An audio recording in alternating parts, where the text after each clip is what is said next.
지역사회복지의 역사예요. 지역사회복지의 역사에서는 우리나라의 역사와 영국의 역사, 뭐 미국의 역사 이러한 다른 나라의 역사도 나오는데 지역사회복지론에서는 우리나라의 역사가 주로 시험에 나오는 편이고요. 물론 정책이나 법에서는 다른 나라가 더 많이 나오겠지만 적어도 지역사회복지 역사에서는 우리나라가 더 시험에 많이 나오고 여기에 봤더니 자선조직협회와 인보관이 나옵니다.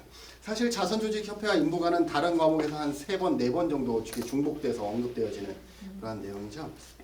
그래서 제일 많이 언급되어지는 게 행정론 보시면 자선조직협회가 나와요. 그런데 행정론 우리는 안 하긴 하지만 행정론이 뭐예요? 행정론. 행정. 행정은 뭐냐 하면 어떤 서비스가 전달되어지는 통로예요. 통로. 근데 그 전달되는 통로가 우리는 일반적으로 뭐냐면 조직이라는 것을 통해서 전달이 되어져요. 행정은 한마디로 말해서 조직 관리라고 보시면 돼요. 조직 관리.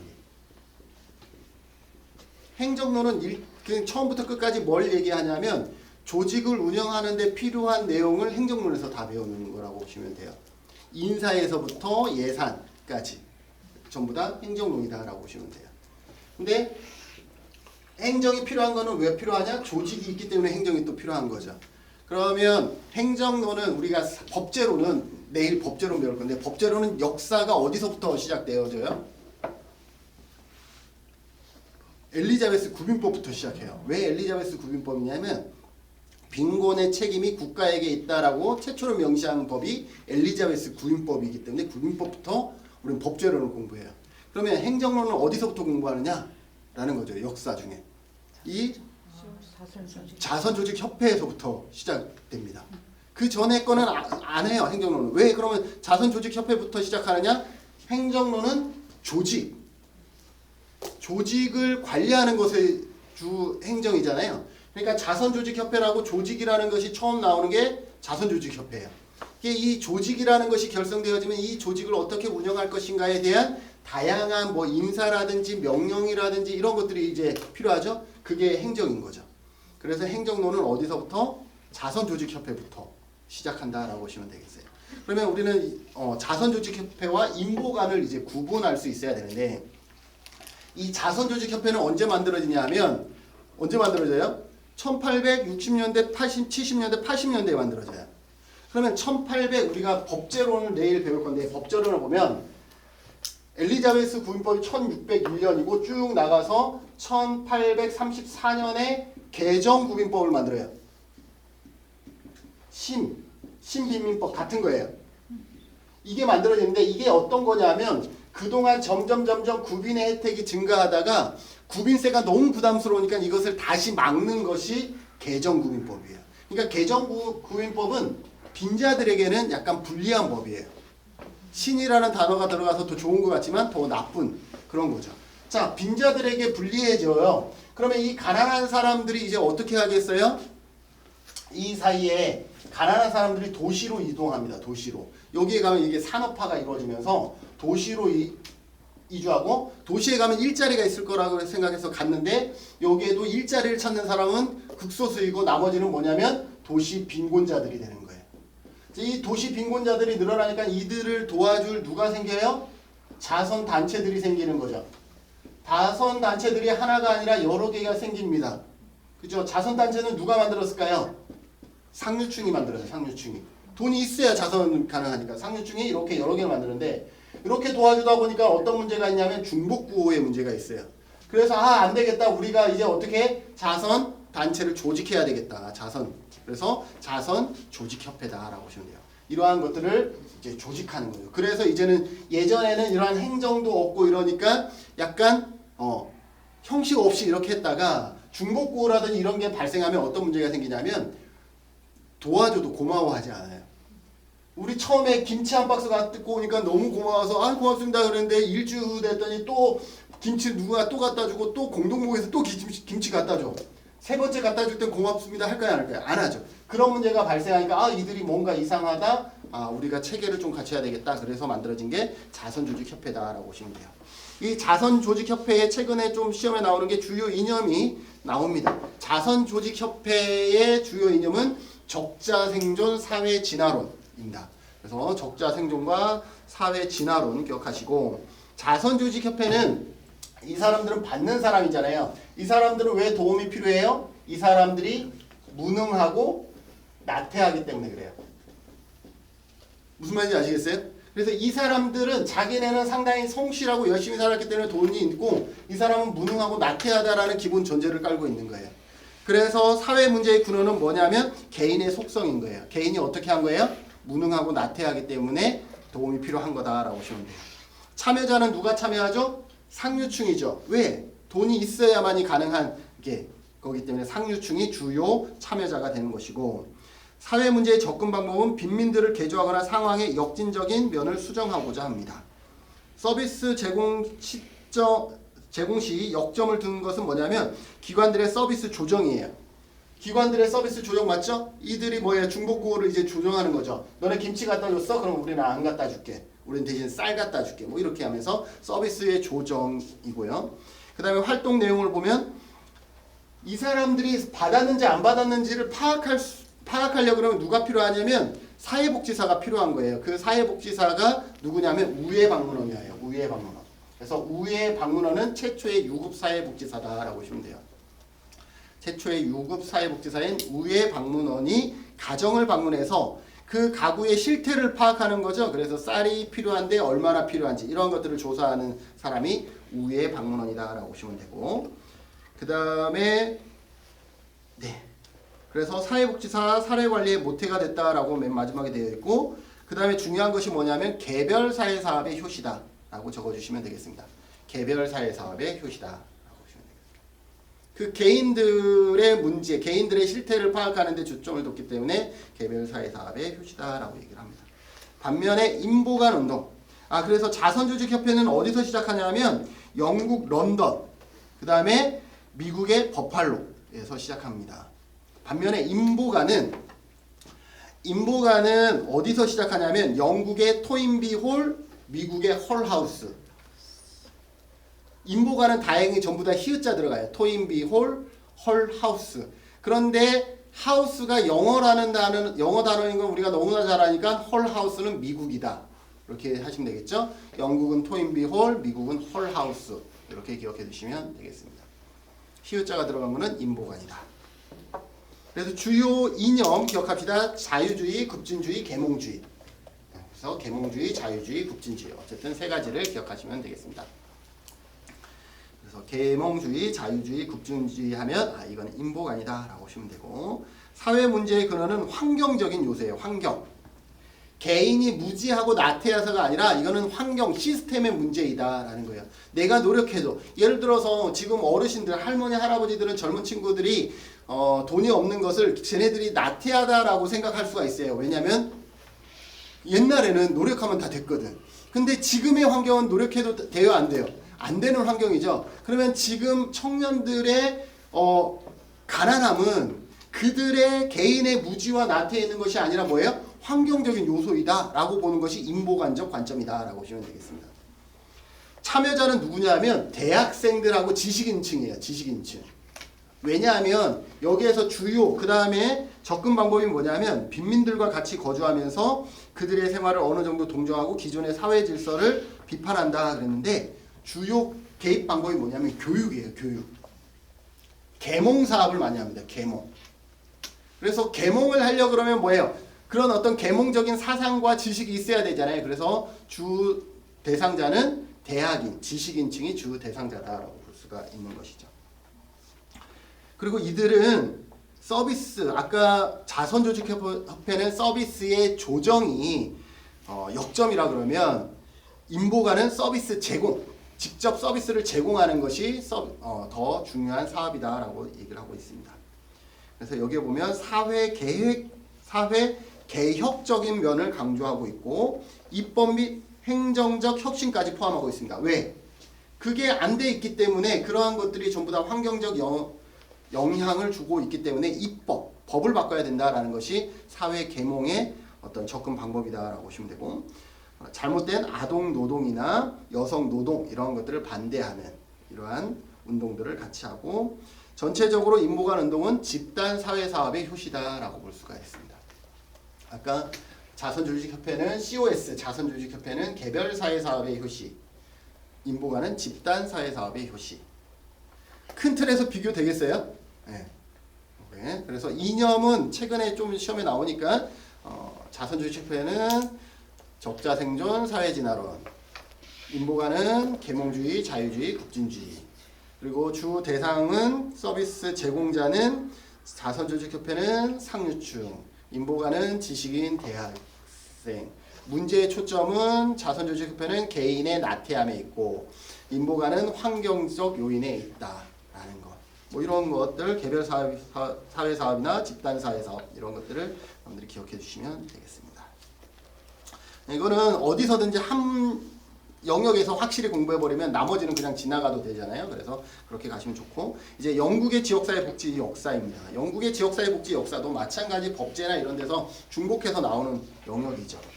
아까 1800년대 후반 자선조직협회와 인보관 운동이 나왔죠. 아까 개정구인법 이후에 자선조직협회와 인보관 운동이 나왔고, 1950년대 초반에 지역사회 보호가 태동됩니다. 지역사회 보호는 사실은 우리가 2019년에 문재인 정권 때 뭐예요? 커뮤니티 케어 이거 도입했잖아요. 그게 이거예요. 영국의 1950년대 했던 지역사회 보호, 이거의 연장선상이라고 보시면 되겠습니다. 그리고 1950년대 후반에서 60년대 후반은 아까 정신보건법 제정으로 1959년에 정신보건법 제정으로 시설보호에서 지역사회보호로 전환됩니다. 이 정신보건법이 제정된 건 어떤 의미가 있냐면, 이게 약도 이때 약이 보급됐어요. 정신보건 관련 약이 보급되면서 이제 약만 잘 먹으면 어떻게 할 수 있었어요? 그 증상을 조절할 수가 있었어요. 그래서 이제 시설이 아니라 지역사회에 나와서 살아도 충분히 생활할 수 있는 그러한 환경이 됐기 때문에 이제 시설에서 이제 지역사회 보호로 바뀌고 있다라고 보시면 되겠습니다. 그 다음에 1960년 후반에서 80년대까지 세 개의 보고서가 나오는데, 이 세 개의 보고서와 그 다음에 1980년대에 그리피스 보고서까지 시험에 자주 나오는 내용입니다. 영국에서 나오면 이쪽에서 자주 나오죠. 그래서 시본 보고서, 하버트 보고서, 버클레이 보고서가 있는데 다행히 글자 수가 2개, 3개, 4개예요. 그래서 시본, 하버트, 버클레이 순서대로 되어 있고, 그린피스 보고서는 지금의 우리나라와 비슷하다라고 일단 하고 밑에 설명되어 있으니까 밑에 가서 다시 설명하도록 하겠습니다. 자, 3번 영국의 지역사회 보호 관련 보고서인데요. 4개의 보고서가 있습니다. 그래서 4개의 보고서에 보면 첫째 시본 보고서예요. 시본 보고서는 이제 시작했다라고 봅시다. 뭘 시작하냐면 지역사회의 보호가 중요하다라는 것을 인식한 것이 시본 보고서예요. 그동안은 지역사회 보호가 아니라 공식적인 보호로 이제까지 이루어졌잖아요. 공식적인 시설의 보호로 지금까지 보호가 이루어졌다면, 시본 보고서는 지역사회 보호, 즉 비공식 조직의 필요성이 대두되었다라고 보시면 돼요. 그래서 다양한 공공 민간 조직에 의해서 공식 서비스뿐만 아니라 가족, 이웃 등에 의한 비공식 서비스와 지역사회 주민 참여에 의한 지역사회 보호를 강조합니다. 그래서 뭐를 만드냐면 사회 서비스국을 창설하게 됩니다. 그래서 그것까지 기억하세요. 사회 서비스국 나오면 시본 보고서 가장 먼저 시행됐다. 연도도 이제는 나와요. 1968년. 왜냐하면 순서를 기억해야 되기 때문에 1968년 같이 기억해 주시고요. 그 다음에 하버트 보고서는 핵심은 뭐냐면 비공식 조직이 이제는 더 중요하다라는 거예요. 아까 시본 보고서는 비공식 조직이 중요하다라는 것을 언급했다라고 하면, 하버트 보고서는 비공식 조직이 더 중요하구나. 그러면 공식 조직은 누구를 지원하는데 초점을 맞춰야 돼? 비공식 조직을 지원하는데 초점을 맞춰서 비공식 조직이 중요성을 더 대두한 것이 하버트 보고서다라고 보시면 돼요.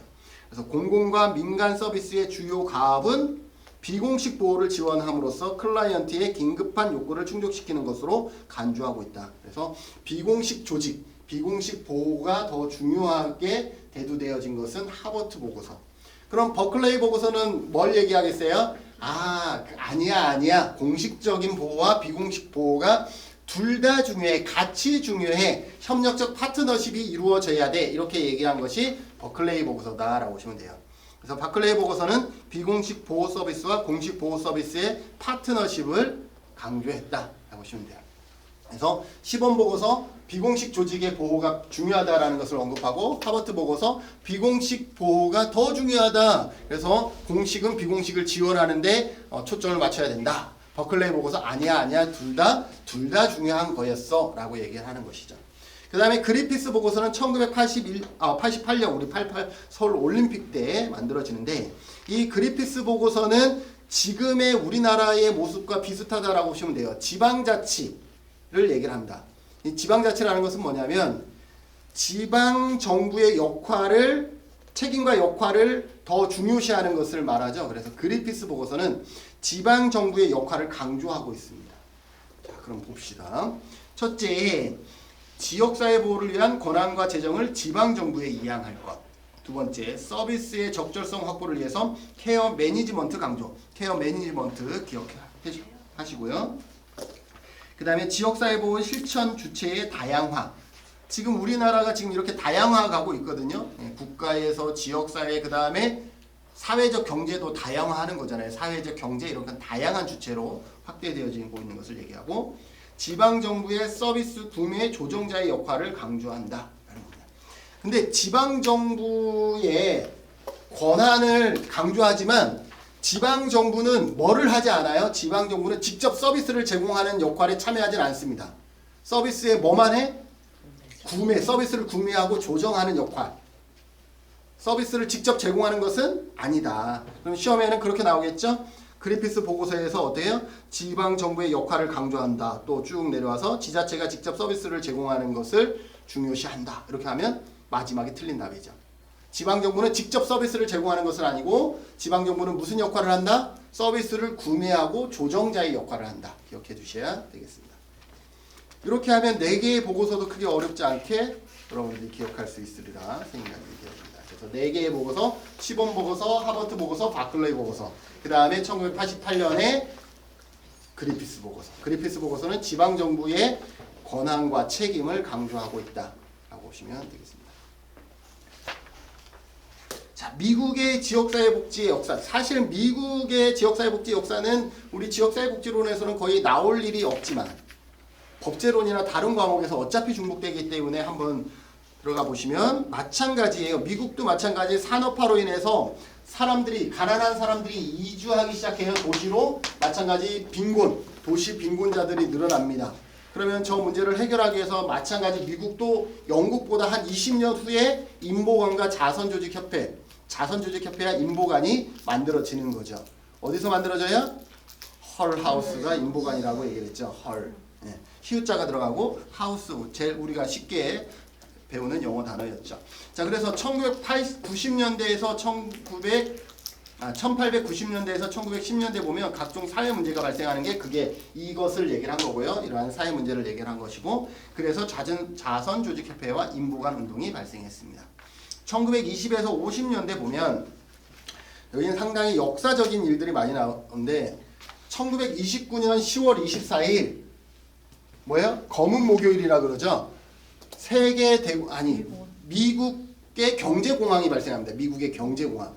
미국의 경제공황이 발생하는데 우리는 이거를 세계 대공황이라고 얘기하는 이유는 뭐냐면 미국이 이때 당시에 1차 세계대전이 끝나고 모든 나라가 미국에 다 투자를 했어요. 왜냐하면 미국에 투자를 하면 거의 따따부른 기본이었기 때문에 모든 나라가 미국에다가 주식이라든지 부동산이라든지 다 투자를 했는데 미국의 주가가 하루아침에 반토막이 나버린 거예요. 그게 1929년 10월 24일인 거죠. 아침에 일어나 보니까 반토막이 난 거예요.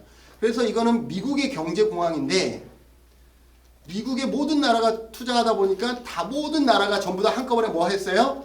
추락을 해버린 거예요. 그래서 미국의 경제공황을 세계 대공황이다라고 얘기하고 있다라고 보시면 되겠습니다. 그래서 이 세계 대공황이 발생하면서 이제 어떻게 되죠? 엄청난 실업자가 발생하는 거예요. 이 엄청난 실업자의 문제를 누가 해결하죠? 루즈벨트 대통령이 1933년에 루즈벨트 대통령이 당선되면서 누구와 손을 잡냐면 누구의 이론을 수용하냐면 케인즈 아닙니까? 누구요? 케인즈. 네, 케인즈. 네, 경제학자 케인즈의 이론을 수용합니다. 그러면 경제학자 케인즈는 어떤 이론을 펼쳤을까요?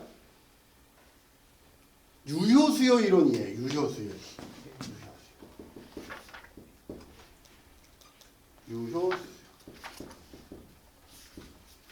그러니까 시험에 나올 때 여기서는 안 나오겠지만 법제론 같은 데서 정책이나 이렇게 나오면 공급과 수요가 있는데 이 앞에는 1929년 앞에는 자유주의예요. 자유주의. 그럼 여기는 뭐냐? 여기는 수정. 뭐 자본주의, 자유주의라고 합시다. 수정 자본주의, 자본주의. 예, 수정 자본주의. 그리고 여기는 뭐라 그래요? 사회민주주의. 사민주의. 좌파, 우파로 치면 여기는 좌파가 되겠죠.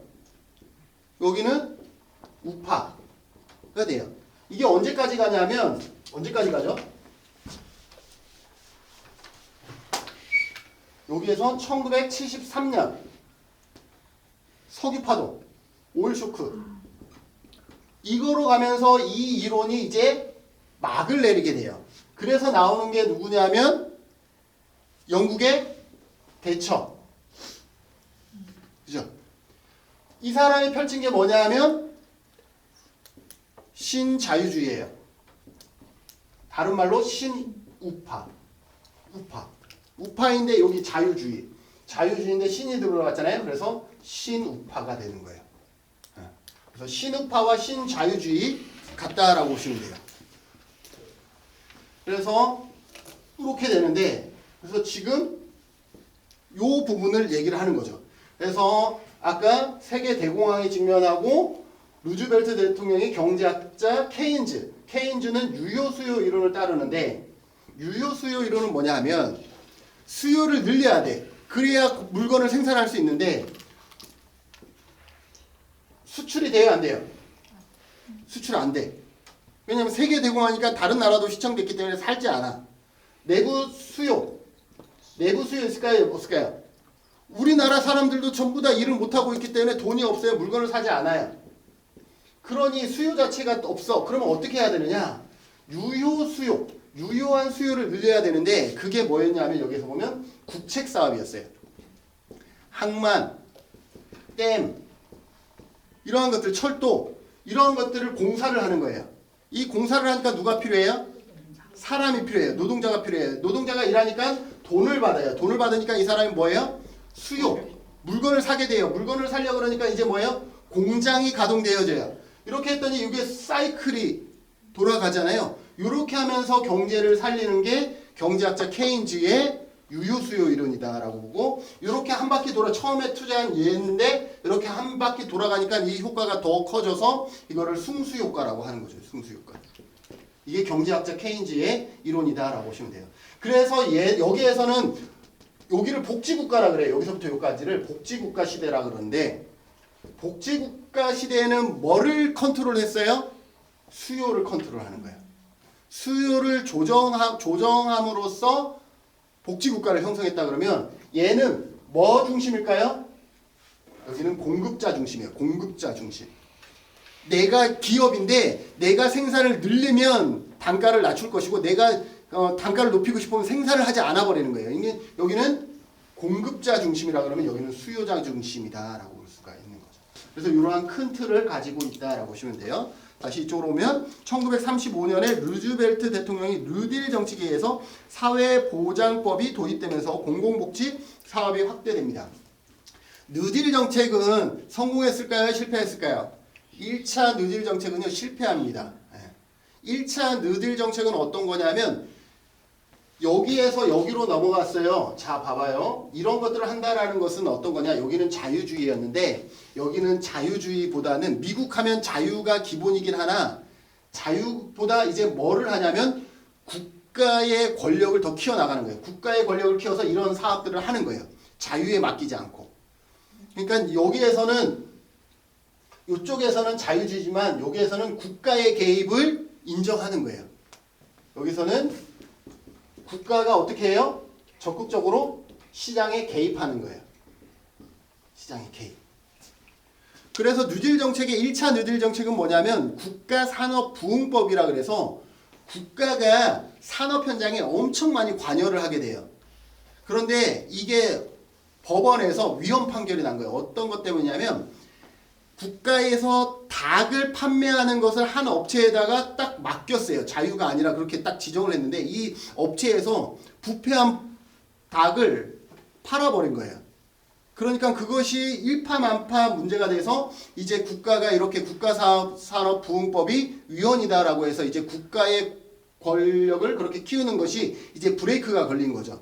그러면서 이제 뭐가 만들어지냐면 와그너법이 만들어져요. 와그너법은 노동자법인 거예요. 일하는 사람들을 위한 노동자법이 만들어지면서 이제 그거와 같이 이제 사회보장법이 만들어졌다라고 보시면 돼요. 그래서 1차 뉴딜 정책은 국가의 권력을 키워나가는 뭐 국가산업부흥법이라는 이런 것에 기반했다 그러면 2차는 노동자를 보호하는 왜냐하면 이때 실업이라든지 이런 것들이 엄청 많이 있었기 때문에 그렇게 해서 만들어지는 게 1935년의 사회보장법이다 라고 보시면 돼요. 자, 세계에서 사회보장이라는 단어를 가장 먼저 사용한 사람은 나라는 어딜까요? 미국. 1935년에 사회보장이라는 단어를 가장 먼저 사용하게 됩니다. 그 다음에 1960년대로 넘어갑니다. 이렇게 해서 미국은요, 사실은 전쟁이 발생하면 가장 좋은 나라가 미국이에요. 1차 세계대전 이전에는 영국이 세계를 제외했지만 1차 세계대전이 끝나면서 세계의 1위 국가는 미국으로 바뀐 거예요. 미국은 전쟁을 통해서 엄청난 수혜를 얻는 나라예요. 2차 세계대전이 끝나서 미국은 완전 고용을 달성해버립니다. 2차 세계대전 끝나고 미국은 완전 호황기를 누려요. 그래서 뭘 했어요? 월남전 만들었죠. 월남전 만들지 않았으면 미국은 더 지금보다 더 앞서갈 수도 있었던 거죠. 그 월남전에서 패배하면서 베트남한테 못 이기고 베트남이 어떻게 이겼을까요? 자기 지형을 잘 알았던 거죠. 자기 지형을. 베트남은 흙이 부드러워서 이게 땅굴을 파서 그냥 중간에다 푹 튀어나와서 해버리니까 미국이 감당을 못한 그런 상황에서 그렇게 해서 1차 세계대전, 2차 세계대전 끝나고 미국은 엄청난 호황을 누리고 그게 여기 1973년까지 갔었던 거죠. 1973년에 오일 쇼크가 발생하고 이 오일 쇼크는 1차 오일 쇼크에서 1979년까지 2차 오일 쇼크 사이에 기름값이 11배 이상 뜁니다. 그러면서 이제 어떻게 되냐면 국가가 통제하는 시스템은 어쨌든 한계에 부딪히는구나 라고 해서 다시 뭘로 넘어가요? 영국의 대처, 미국의 레이건노믹스로 넘어가는 거죠. 그래서 이제는 다시 신자유주의, 국가가 통제하지 않고 시장에 내어 맡기는 체제로 바뀌는데 그 과정이죠. 1960년대에 이때 빈곤과의 전쟁을 합니다. 이게 가난이 대물림하고 있네. 이것을 해결하기 위한 방법이 어떤 방법이 있을까? 어떻게 하면 이 가난의 대물림을 해결할 수 있을까? 어떻게 하면 될까요? 그래서 생각해낸 게 뭐냐면 아이들에게 교육을 시키자라는 거예요. 아이들이 교육을 받지 않으니까 이 아이들이 자라는 청소년에서 마약을 파는 그 수단책이 되고 그러니까 얘네들이 교도소 가고 또 하면은 이 지역은 계속 슬럼가로 남아있고 이런 문제를 해결하기 위해서는 아이에게 교육의 기회를 주면 되겠구나라고 해서 아이에게 교육을 주는 것이 뭐냐면 이때 헤드스타트 사업이 1960년대 미국에서 시작합니다. 이것을 우리나라가 가지고 왔죠. 우리나라가 갖고 온 게 드림스타트라는 이름을 바꿔서 가지고 온 게 드림스타트입니다. 그래서 1960년대 빈곤과의 전쟁 그리고 그 빈곤과의 전쟁의 대표적인 사업이 뭐다? 헤드스타트 기억해 두셔야 되겠죠. 그리고 1970에서 80년대 신보수주의 이념 확대 1970년대 80년대 6이죠. 70년대 후반에서 이제 1979년이 끝나면서 이제 영국의 대처, 미국의 레이건이 당선이 되면서 이제 어떻게 하는 거냐면 다시 자유주의, 그래서 신자유주의 시대에 막을 올리게 된다라는 것이죠. 그때 미국은 레이건노믹스로 지역사회복지에 예산을 삭감한다. 레이건노믹스가 뭐예요? 레이건과 이코노믹스를 합친 거예요. 레이건의 이코노믹스, 경제. 아베노믹스 우리 많이 들어봤잖아요. 그죠? 미국 아베 대통령의 경제학을 해서 아베노믹스라고 얘기한 것처럼 레이건 노믹스는 레이건 대통령의 경제의 이념을 가졌는데 그 이념이 어떤 거예요? 국가의 개입을 이제는 축소하고 시장에 다시 내어 맡기는. 자, 국가가 개입하지 않으니까 이제 사회복지 예산을 막 받던 사회복지 시설들이 갑자기 어떻게 돼요? 힘들어져요. 예산을 못 받으니까 갑자기 힘들어져요. 그러면서 이제 어떻게 하냐 하면 이제 적극적으로 사회복지 다원화가 이루어지는 거죠. 내가 그동안 사회복지 실천했는데 국가에서 나 돈을 안 준대요. 그럼 나 어떻게 해야 돼요? 돈을 벌어야 되잖아요. 그러면서 만들어지는 게 뭐예요? 사회적 경제가 만들어지는 거예요. 예. 그러면서 이때 이후에 사회적 경제가 활성화된다라고 보시면 돼요. 그리고 이때 이후에 또 뭐가 활성화되냐면 평가제도가 활성화됩니다. 돈을 그냥 안 주려고 하니까 이게 좀 그렇잖아요. 그래서 이제 어떻게 하는 거예요? 평가제도를 도입해서 평가에 낮은 점수가 받으면 이제 돈을 안 주기 시작하는 거죠. 그게 연도만 다르지 우리나라도 고스란히 그렇게 받아들여지고 있다라고 보시면 되겠습니다. 그래서 예산 삭감하고 1990년대 이후 지역사회 중심의 복지개혁. 한국의 지역사회 복지 역사. 한국의 지역사회 복지 역사는 시험에 잘 나오는데 여기와 그 다음에 법제론에서 중요한 거는 연도를 다 외워야 된다라는 게 좀 중요한 거죠. 일단 연도 외우기 전에 일제강점기 이전에 시험에 가끔 나오는데 일제강점기 이전은 일단 중요한 게 뭐냐면 마을 단위냐, 그러니까 촌락 단위의 인보제도냐, 국가 단위의 인보제도냐를 여러분들 먼저 구분하셔야 돼요. 그러니까 위에서 둘의 개, 품앗이, 항약, 사창은 촌락 단위예요. 마을 단위의 인보제도예요. 그러니까 마을마다 서로 다른 거죠. 그 다음에 밑에 있는 애민육조, 오가자통창, 의창, 상평창, 진을청 이런 거는 뭐냐면 국가 단위의 사업이었다라고 보시면 돼요. 그러니까 시험에 뭐라고 나오냐면 사창은 국가 단위의 인보제도였다 이렇게 나오는 거예요. 맞아요? 틀려요? 그럼 이렇게 나와요. 사창이 어떤 거냐면 제나이나 흉년에 대비하여 향민으로부터 미리 곡식을 징수 또는 기증받아 저장해두는 구율제도거든요. 근데 요걸 설명하고 맨 끝에만 촌락 단위의 구율제도가 아니라 국가 단위의 구율제도다 라고 합니다. 설명은 다 똑같아. 근데 맨 마지막에만 촌락이 아니라 국가로 바꿔버려요. 그러면 틀린 거예요. 이해되세요? 그래서 여기에서 키워드는 촌락 단위냐, 그러니까 마을 단위냐, 국가 단위냐를 먼저 구분하셔야 된다. 그러면 둘에는 뭐예요? 둘에 일손을 교환하는 거예요. 그죠? 노동력 교환이에요. 둘에도 노동력 교환이고 그 다음에 품앗이도 노동력 교환이죠. 둘의 차이는 뭐냐면 둘에는 노동력 중에서 뭐로 제한되어 있냐면 농사로 제한되어 있어요. 그래서 둘에는 농촌에서 농사일을 서로 품앗이 해주는 거예요. 근데 이 또 둘의 특징은 뭐냐면 마을 단위예요. 그냥 내가 저쪽 마을에 가서 농사일을 도와주는 것이 아니라 조천에서 뭐 할 때는 애월에 가서, 그러니까 마늘 캘 때는 애월에 가서 마늘을 캐주고 겨울철에 감귤 딸 때는 저기 뭐 모슬포에서 조천으로 와서 감귤을 따주고 이렇게 마을 단위로 농사일을 교환하는 것, 이것을 뭐라 그래요? 두례라 그래요. 두례. 그러니까 농사일 두례 이렇게 가시면 되고, 개는 여러분들 다 아시죠? 친목 단위 아시면 품앗이. 품앗이는 그냥 노동력 교환인 거예요. 농사가 전제 안 된 노동력 교환인 거죠. 예를 들어서 나는 어떤 친구의 보고서를 대신 작성해줬고 그 친구는 우리 아들을 대신 봐줬어요. 그것도 뭐예요? 노동력을 교환한 거죠. 자기가 잘하는 영역에서 서로 노동력을 교환해 준 거. 그래서 이 품앗이는 이렇게 농민들의 노동력을 서로 차용하고 교환하는 거예요. 마을 단위가 아니라 개인 단위로 노동력을 교환해 주는 것이다 라고 보시면 됩니다. 향약은 자치규약이라는 단어가 나옵니다. 자치적인 협동조직, 자치규약. 그래서 마을 단위, 향약은 마을 단위의 자치규약이다 라는 거 기억해 두시고요. 그 다음에 사창은 아까 뭐라 그랬어요? 사창은 의창과 상평창, 밑에 있는 의창과 상평창과 합쳐서 삼창이라 그래요. 근데 그 중에서 사창은 촌락 단위의 인보제도다라는 것이고, 사창은 아까도 말했듯이 물가 조정 기구다 라고 보시면 돼요. 비쌀 때 사들이고 쌀 때는 사들이고 비쌀 때는 풀어서 물가를 조정해주는 물가 조정 기구다 라고 보시면 되고, 자, 그 다음에 일제강점기 이전에 정부에 의한 인보제도, 첫 번째 애민육조, 이거는 정부에 의한 인보제도다 라고 보시면 돼요. 자, 애민육조가 일제강점기 이전이에요? 이후에요? 당연히 이전이에요. 그죠? 시험에는 뭐라고 나왔었냐면 일제강점기 이후 애민육조에 의한 인보제도 이렇게 나오는 거예요. 일제강점기 이전. 이런 유치한 문제를 22회 때 냈더라고요. 최근에. 그 다음에 오가작통법은 어떤 거예요? 오가작통법도 마찬가지 일제 이전이에요. 그죠? 당연히.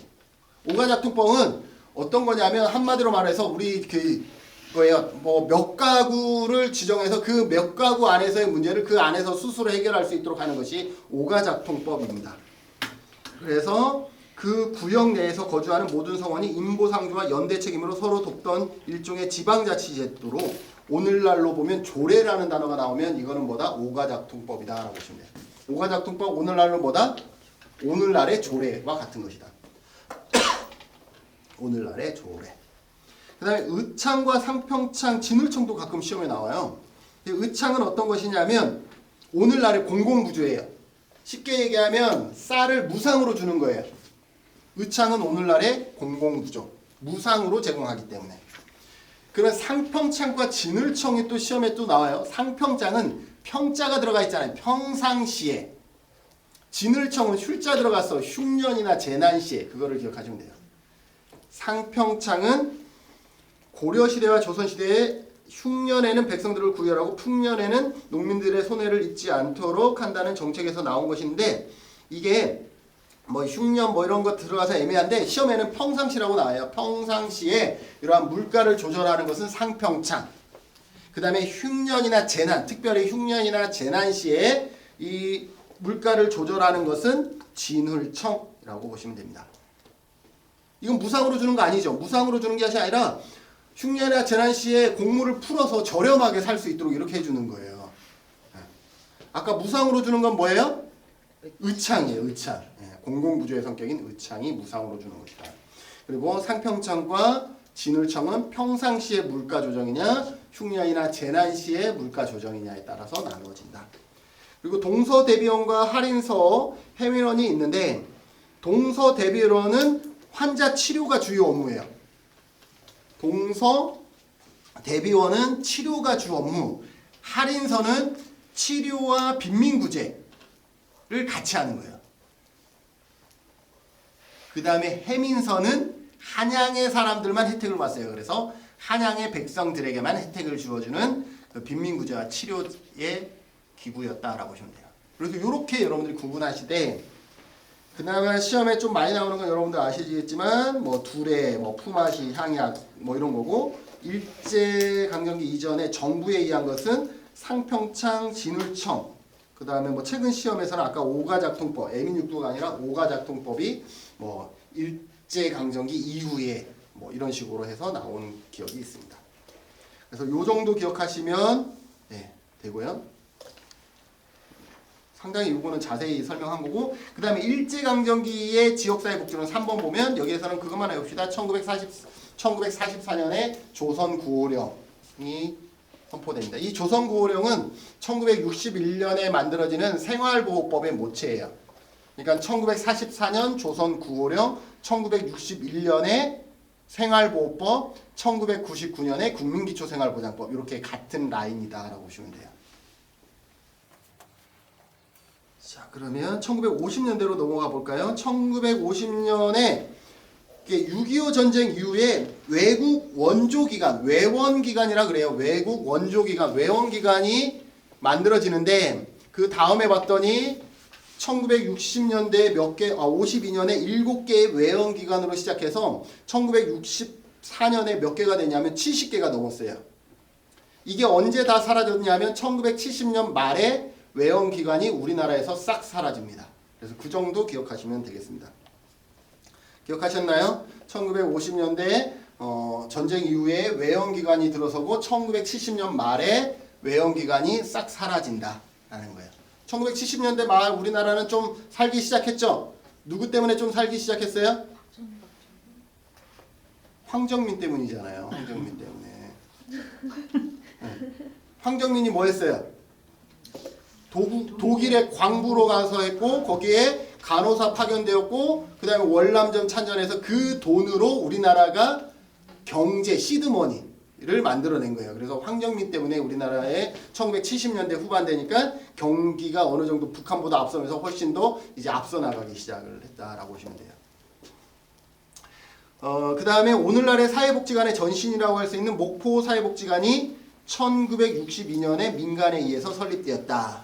그래서 시험에 우리나라의 최초의 인보관 하면 뭐냐 하면 목포의 사회복지관. 아 이거 아닌데?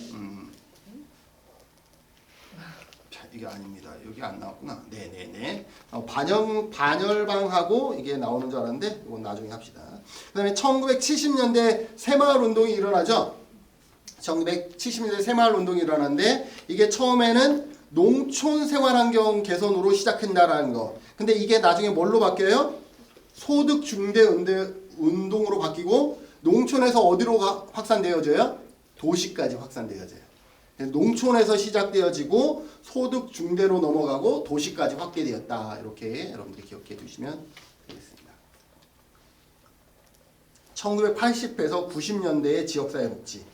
그러니까 계속 여러분들이 연도를 이제 암기해야 되기 때문에 연도는 시간 날 때마다 여러분들이 그냥 암기하는 습관을 좀 들이시면 좋은데, 약간 좀 다른 것은 뭐냐면 법제로는 재정연도를 암기하셔야 되고 나머지 정책이나 지역사회복지로는 시행연도를 암기하셔야 된다라는 게 약간 좀 다른 거예요.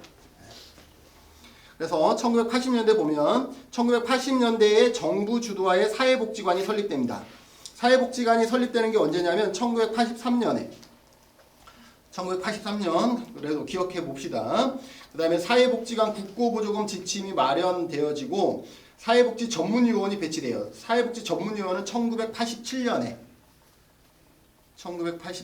사회복지 전문요원이 배치되어지고 이게 나중에 2000년에 뭘로 바뀌어요? 사회복지 전담공무원으로 바뀝니다. 그래서 처음에는 사회복지 전문요원이었습니다. 그 다음에 1990년대에 사회복지 전담공무원이 배치되어지고 영구임대 아파트 단지 내 사회복지관 건립이 법제화됩니다. 영구임대 아파트 내 사회복지관 건립이 법제화되는 것은 언제냐면 이게 1989년에 주택건설 촉진법이 만들어지는데 이 주택건설 촉진법 시행규칙이 언제 만들어지냐면 1991년에 만들어져요. 이 1991년에 만들어진 시행규칙 안에 뭐가 있어요? 이 구체적인 영구임대 아파트 내 사회복지관 건립의 법제화, 이게 들어가 있어요.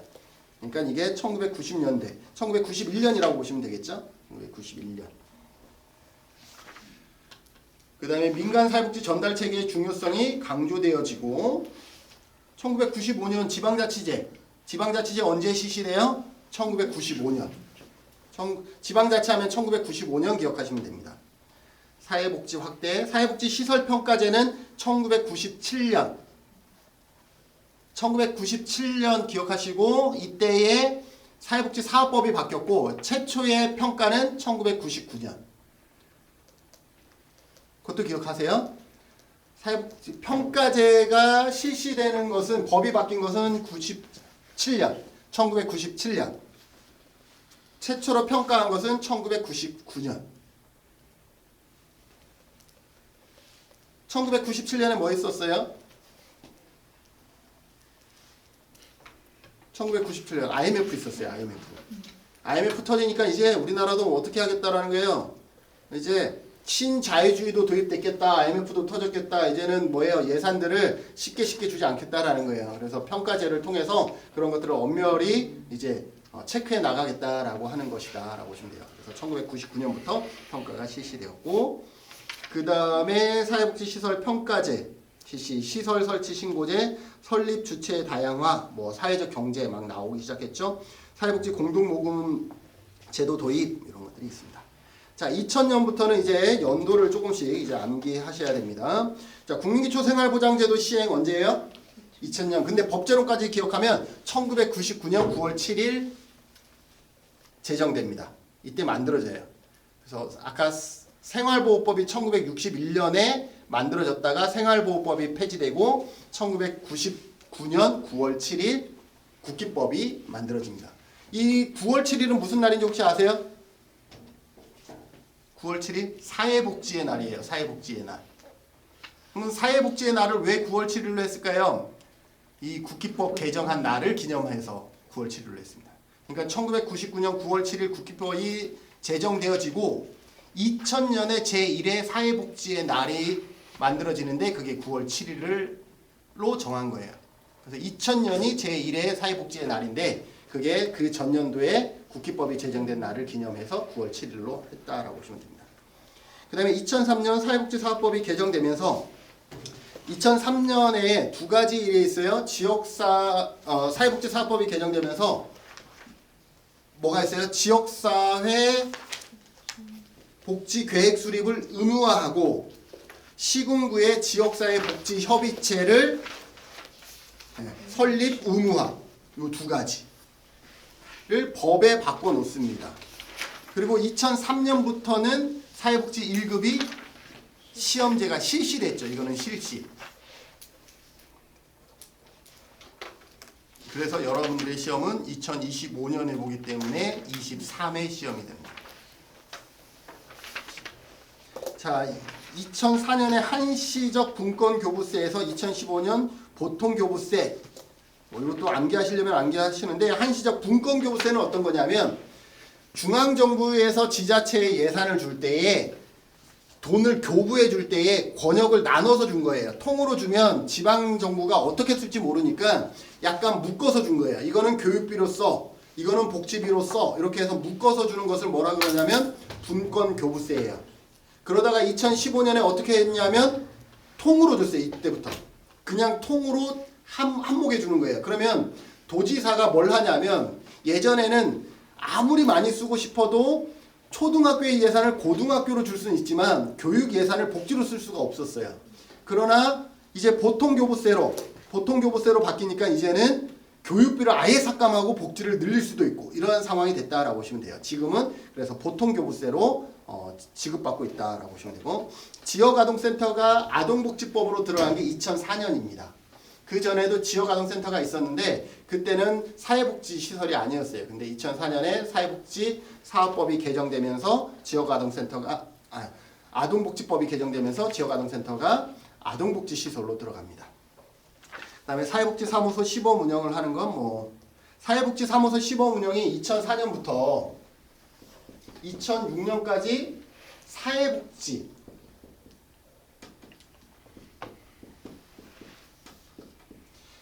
1995년부터 이것도 알아야 되는데 1999년까지 뭐 했을까요? 5년 동안 보건복지사무소 들어보셨어요? 보건복지사무소 시범사업을 했습니다. 이 보건복지사무소 시범사업을 했는데 이게 본사업으로 넘어가지 않았다가 이때 지적됐던 여러 가지 문제 중에 하나가 뭐냐면 왜 보건과 복지가 하나로 뭉쳐져야 돼? 얘네 결이 달라 라고 해서 이게 본사업으로 넘어가지 않았다가 2004년에 다시 사회복지사무소 시범사업을 해요. 2년 동안. 근데 얘도 본사업으로 넘어가요? 안 넘어가요? 못 넘어가요. 못 넘어간 이유가 뭐냐면 얘는 복지부예요. 복지부. 근데 이때 당시 행안부에서 뭐를 했냐면 주민생활 지원 서비스 시범사업을 한 거예요. 똑같은 시기에. 그래서 행안부가 우리보다 힘이 세요. 그래서 2007년에 누구 걸 받아들였냐면 얘를 받아들였어요. 그래서 2007년부터 이름이 바뀌어요. 뭐가 뭘로 바뀌어요? 읍면동 사무소에서 이게 주민생활 지원 서비스잖아요. 그래서 얘 이름을 기억하기 위해서 읍면동 주민센터로 바뀝니다. 주민센터. 그게 그 다음에 나오죠. 그래서 아까 2004년 사회복지사무소 시범 운영 이거고요. 2년 동안 했다라는 것. 그 다음에 2005년 볼까요? 2005년 지역사회복지협의체 운영.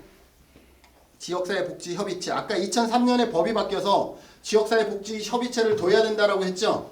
그게 2005년에 전국 시군구에 지역사회복지협의체가 이제 설립이 되기 시작합니다. 우리 제주도도 제주시 서귀포시 2005년에 지역사회복지협의체가 만들어졌고, 그 지역사회복지협의체가 만들어지면서 아까 2003년에 다시 앞에 보면은 뭐라고 돼 있어요? 4년마다 지역사회복지계획 수립하라 그랬잖아요. 그래서 협의체가 만들어져서 이 협의체가 2006년에 이거 잘못됐어요. 2006년에 제1기 지역사회복지계획을 수립하고 2005년이 아니라 2006년에 수립하고 시행은 언제부터 한 거예요?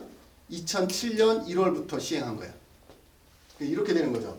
2007년부터 7, 8, 9, 10, 11부터 14, 14부터 17, 18부터 7, 10, 11, 3 더하면 여기가 15네. 15부터 18, 여기 19부터 22, 23부터 26 이렇게 돼요. 그래서 지금은 제5기 지역사회보장계획이 우리가 적용되고 있죠. 그래서 여기 2005년이 아니라 수립은 2006년에 수립됐고 시행은 이거 안 적으셔도 되죠. 4년마다 한 거니까. 수립은 2006년에 수립됐고 시행은 2007년부터 시행되었다. 제1기 그렇게 기억하시면 되고요. 2006년에 자원봉사활동기본법이 시행되는데 자원봉사활동기본법이 행안부 산하예요. 행안부. 옆에 행안부 적읍시다. 자원봉사활동기본법은 복지부가 아니라 주무부처가 행안부다라는 걸 기억하시고 그 다음에 2007년에 아까 주민생활서비스 그래서 주민센터로 이름 바뀌었다라고 얘기를 했죠. 그 다음에 사회적 기업 육성법이 만들어집니다. 2008년에 노인장기요양보험법이 시행되어져요. 제정은 언제일까요?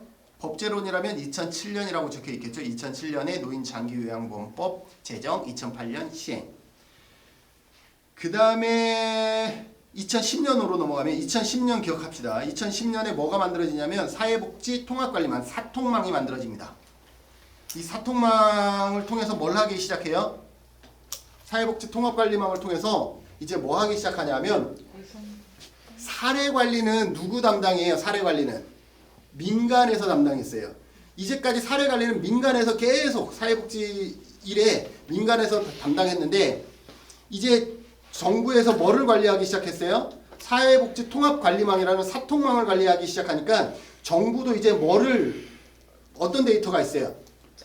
이러한 데이터들이 쌓이기 시작하는 거예요. 그래서 2012년에 뭘 만드냐면 이 데이터를 기반으로 2012년에 시군구의 희망복지지원단을 만듭니다. 그러면 2012년에 희망복지지원단의 주 목적은 뭐냐? 통합사례관리. 기억합시다. 2012년 시군구의 읍면동 아니고 그러니까 2012년 시군구 희망복지지원단 통합사례관리. 이렇게 기억하시면 되겠죠. 그런 다음에 그 이듬해인 2013년에 사통망인 사회복지통합관리망이 복지만 다뤘잖아요. 2013년에는 이걸 업그레이드해서 어떻게 해요? 사회보장 정보를 담기 시작해요. 그래서 2013년 사회보장 정보 시스템 개통. 그리고 2014년에 무슨 일이 발생해요? 송파 세모녀 사망 사건이 발생합니다. 2014년. 그래서 2014년 12월에 무슨 법이 만들어지냐면 사회보장급여의 이용 제공 및 수급권자 발굴에 관한 법이 만들어집니다. 그게 시행이 여기에 나와 있는 2015년이에요. 그러니까 법제론에서는 2014년 12월이 사회보장급여의 이용 제공 및 수급권자 발굴에 관한 법이지만 시행은 2015년부터. 그래서 2015년 사회보장급여의 이용 제공 및 수급권자 발굴에 관한 법 이게 나왔고요. 2016년에 이제 아까 읍면동 사무소가 주민센터로 언제 바뀌었어요? 2007년에 바뀌었죠? 네. 이게 2016년에 읍면동 주민센터가 다시 이름 뭘로 바뀌어요? 행정복지센터로 명칭이 변경됩니다. 제주도는 바뀌어요? 안 바뀌어요? 제주도는 안 바뀌죠. 몇 개 바뀌었었어요. 몇 개 바뀌었다가 다시 환원해버렸어요. 그죠? 예. 아무튼 그렇습니다. 이게 필수는 아니고 강제사항은 아니었기 때문에 행정복지센터로 바뀌었다가 우리 제주도는 환원하는 좀 우픈 일이 있긴 했습니다. 그리고 2016년 읍면동 복지허브화 기억합시다. 아까 시군구는 희망복지지원단 2012년 그리고 2016년 읍면동 복지허브화 이런 식으로 시군구와 읍면동 시험에 어떻게 나오냐면 시군구 복지허브화 아니면 읍면동 희망복지지원단 이런 식으로 나올 수가 있는 거예요. 그 다음에 2018년에는 찾아가는 보건복지 서비스가 시행되어집니다. 보건복지 서비스 2018년 기억하시고요. 그 다음에 2019년에는 장애 등급제가 폐지된다라는 것. 2019년 장애 등급제가 폐지되었죠. 그 다음에 부양 의무자 기준이 완화되기 시작합니다. 그 정도만 합시다. 그 다음에 2021년 여기에 보면 국민취업 지원 제도가 시행된다. 2021년 이후에는 사실은 지금까지 막 시험에 잘 나오진 않았지만 이제 점차 나오기 시작할 거니까 이 뒤에도 보강됐어요. 국민취업 지원 제도. 그 다음에 2022년에 사회서비스 지원 및 사회서비스원 설립 운영에 관한 법률을 시행합니다. 사서원 있죠? 우리 그게 2022년에 시행되어진다라는 것도 기억하시고 2022년에 네 번째 줄 보면 통합재가 서비스 기관 그 앞에 세 번째 전 국민으로 복지 멤버십 확대된다. 지금은 복지 멤버십 제도가 그냥 보편화됐지만 이때는 시범사업 작년에 시범사업하고 원래는 그냥 본사업으로 넘어갔어요. 복지 멤버십이 뭐죠? 복지 멤버십 제도 처음인가요? 복지 멤버십 제도는 어떤 거냐면 우리의 사회보장 제도는 신청주의예요. 그래서 우리가 신청하면 서비스를 받을 수 있고 아무리 조건이 되더라도 신청하지 않으면 못 받아요. 근데 정보가 없는 사람은 신청 자체를 못 하겠죠. 정보가 없었으니까. 그래서 그런 정보의 부재를 막기 위해서 복지 멤버십 제도를 만드는데 이건 어떤 거냐면 여러분들이 복지 멤버십 사이트에 들어가서 개인정보 동의를 하시면 여러분에게 필요한 사회보장 정보가 만들어지거나 아니면 조건이 되었을 때 여러분들에게 문자로 먼저 정보를 알려주겠다는 거예요. 신청 한번 해보시라고. 그것이 복지 멤버십입니다. 여러분들도 신청하셔도 돼요. 근데 개인정보가 너무 많은 정보를 국가에서 내 정보를 알까 두려워? 그러면 안 하셔도 되는 거죠. 그런데 약간 혼자 어떤 판단을 하기 어려우신 분들이시라면 신청을 해 두시는 것도 나쁘지 않겠죠. 어떻게 신청하느냐? 복지로 사이트 들어가서 복지 멤버십 치시면 요 사이트 들어갈 수 있어요. 거기에서 그냥 가입 신청하시면 되겠습니다. 그래서 복지 멤버십 2022년에 확대되어지고 있다. 그 다음에 2023년에는 체중증 발달장애 1:1 통합 돌봄 서비스가 도입되었다. 원래는 뭐 전국적으로 확대된 것 같습니다. 체중증. 자, 여기까지. 암기할 거 많죠?